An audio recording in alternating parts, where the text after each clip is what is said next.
Hello বন্ধুরা, তোমরা সবাই কেমন আছো? আশা করি আমার সব বন্ধুরা ভালো আছে আর আমিও খুব ভালো আছি।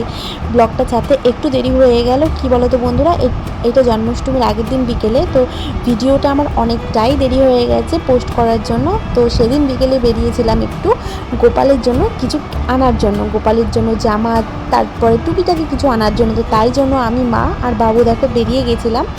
তো সেই বেরিয়ে গিয়ে টুকিটাকি কিনতেও শুরু করে দিয়েছি। আর দেখো এখানে আমার বাবু এসে গোপালের যে ছোটো ছোটো সিংহাসনগুলো আছে না, এগুলো তো খুব পছন্দ হয়েছে, কিন্তু আমাদের গোপালের জন্য কিন্তু সিংহাসনটা একটু ছোট হয়ে যাবে। তো এখানে অনেক কিছুই পছন্দ হচ্ছিলো দেখে। আর যেটা আমরা নিতে এসেছিলাম গোপালের জন্য একটা ড্রেস, তো এখানে গোপালের জন্য অনেক রকমের জামা ছিল, তো আমাদের সেরকমভাবে পছন্দ হচ্ছিল না, মনে হচ্ছিলো যে সব জামাগুলো যেন আমাদের গোপালের জন্য ছোট হয়ে যাবে। এই জন্য অনেক পছন্দ করার পর মায়ের হলুদ রঙের একটা ড্রেস পছন্দ হয়েছিল, কিন্তু তবুও হলুদ কালারের ড্রেসটা আমরা নিইনি, একটু ছোট হয়ে যাবে বলে। তো আর এখানে আমার যেটা ভালো লেগেছে, দেখো কত পালক। আমি কিন্তু এমনি পালক ভালোবাসি, আর আমি জানি যে পালক শুধু আমিই না, আমার সমস্ত বন্ধুরাই কম বেশি খুব পছন্দ করে। আর দেখো গোপালের ড্রেস ফাইনালি এইটা নিয়ে নিয়েছি।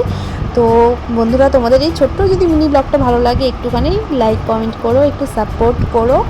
আর গোপালের জন্য দেখো এই টুপিগুলো দেখতে কিন্তু বেশ ভালো লাগছিলো, তবু এই টুপিগুলো নিইনি, টুপিগুলো আগেই কেনা ছিল, কিন্তু দেখতে কিন্তু বেশ লাগছিলো, দেখছিলাম। আর এখানে দেখো গোপালের জন্য টুপি থেকে শুরু করে সব কিছু নেওয়া হয়ে গেছে। আর দেখো পেছনের দোকানেও দেখো কত গোপালের জামা ঝুলছে। তো বন্ধুরা, ফাইনালি নেওয়া কমপ্লিট আমাদের, এখন বাড়ি চলে যাব। তো বন্ধুরা, আর যাওয়ার আগে কিন্তু আমরা 2-4টে পালকও নিয়ে নিয়েছিলাম। পালক যদিও আমার বাড়িতে আছে, তবুও আমি নিয়ে নিলাম, নতুন পালক গোপালকে দেবো, তাই জন্য কিন্তু 3-4টে মতো পালক আমি নিয়ে নিয়েছিলাম। আর দেখো সমস্ত কিছু আমার বাবু নিয়ে এখন হাঁটি হাঁটি করে যাবে, আমার সোনা ব্যাগটা নিয়েছে।